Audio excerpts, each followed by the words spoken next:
All right, so this is the first video. This is the first technical video in this series. If you haven't watched the introduction where I talk about what we're doing in these videos, I will link it in the info card, so pause this video and watch that first. I'll also link it in the description box down below so it's easier for you guys to find. But today's video is all about fire starting materials. It can be a ferro rod, a lighter, matches, flint and steel, whatever it is that you use to start fire.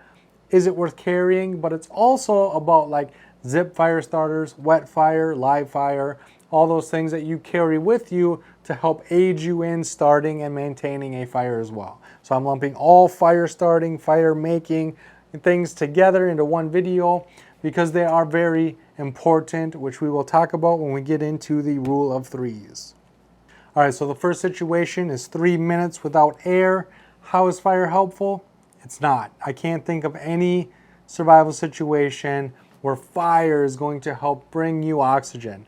As a matter of fact, if you're in a small confined space, fire is actually going to suck all the oxygen out of that space, making it even worse. And so when it comes to 3 minutes without air, fire is not good for anything that I can think of. If you can think of something, leave it in the comment section, but this is not where fire shines. All right, so next is 3 hours exposed to the elements. Now, a lot of you are going to think about cold, right? If it's cold, fire is king. It helps keep you warm. It helps keep you dry. It can raise your core body temperature. It's so good. It doesn't matter how cold it gets. Fire is going to keep you warm. And that's where it really shines, is when it's cold and rainy, it's going to help keep you warm and dry. If it's cold and snowy, it's going to keep you warm and dry. If it's negative 40 degrees out, it's going to keep you warm. Fire is capable of keeping you warm almost indefinitely. It doesn't matter what the temperatures are outside. A good fire with a good heat reflector can really keep you warm. And so it's in cold weather, it's king. In hot weather, if it's really hot out, starting a fire is going to make you even hotter. It's going to get you to heat exhaustion, heat stroke. The sweating is going to dehydrate you. And so in hot weather, it's not the best. However, even if it is hot weather, if you're trudging through a river, if you're in a lake, if you're trudging through something, it also sanitizes and it dries out. A lot of people forget its drying capabilities. When you have cold, wet feet, even on a hot summer day, starting a fire and drying out your socks is going to prevent blisters and infections. Drying out your clothes is going to prevent different bacteria and things from getting to you. It's going to sanitize things. And so 3 hours exposed to the elements isn't always just hot or cold, right? Water, wet socks, bacteria, viruses, all these different things that fire can eliminate, right? By trudging through a river and then drying out your socks, drying out your feet, drying out your shoes, you're going to prevent blisters. By preventing blisters, you prevent infections. By sanitizing different things, by heating it up and killing all the bacteria, again, it's a way of avoiding sickness and illnesses and different things. And so when it comes to 3 hours exposed to the elements, fire really is extremely important.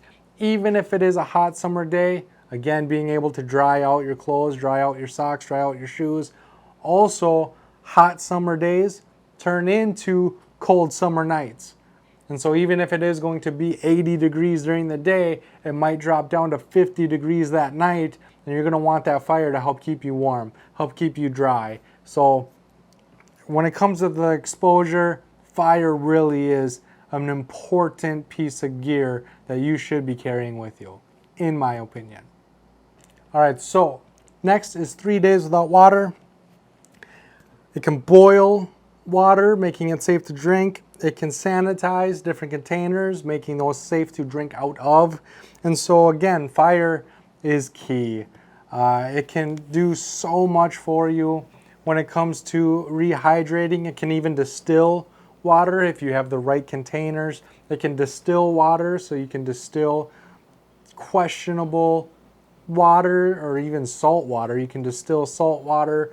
Now, distilled water is not as good for you as regular fresh water that's boiled. I'll link to a video in the description box and maybe up here about the difference between purified water and filtered water. Purified water is not as good for you, but it's better than nothing.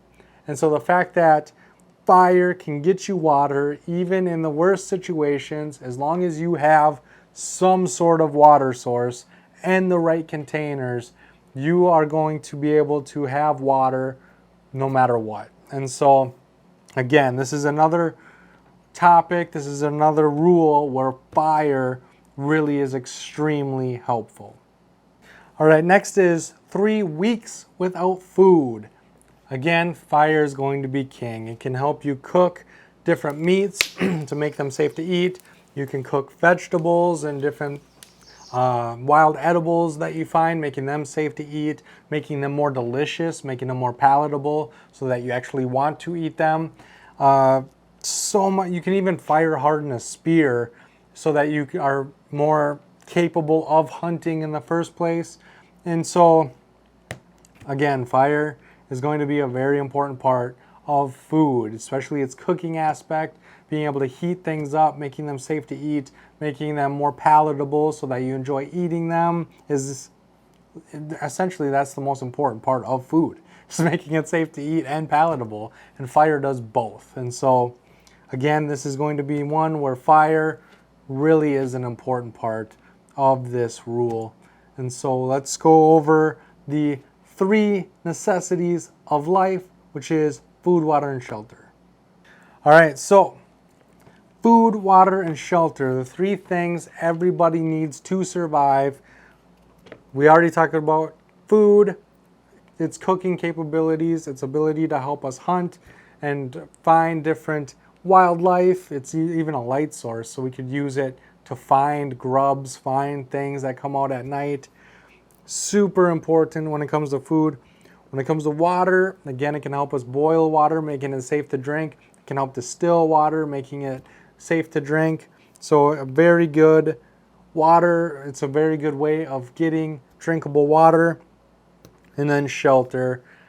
It can keep us warm, it can keep us dry, it can keep our shelter warm, it can keep our shelter dry. Again, it's a very important part in our survival kit. And so in my personal opinion, fire and fire starting equipment is very important. When it comes to a survival situation, there are way more reasons to have fire than to not have fire. And for me personally, I carry fire starting equipment in all of my kits. It's always on me.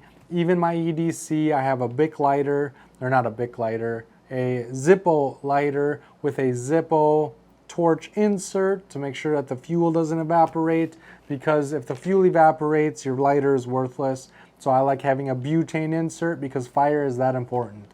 Being able to start fire, and it's very important. It's a very important survival situation item. It's a very important survival item in general to carry. It's an important camping item. It's a very important everyday item. Fire is king. Fire helps with morale. It's a morale booster.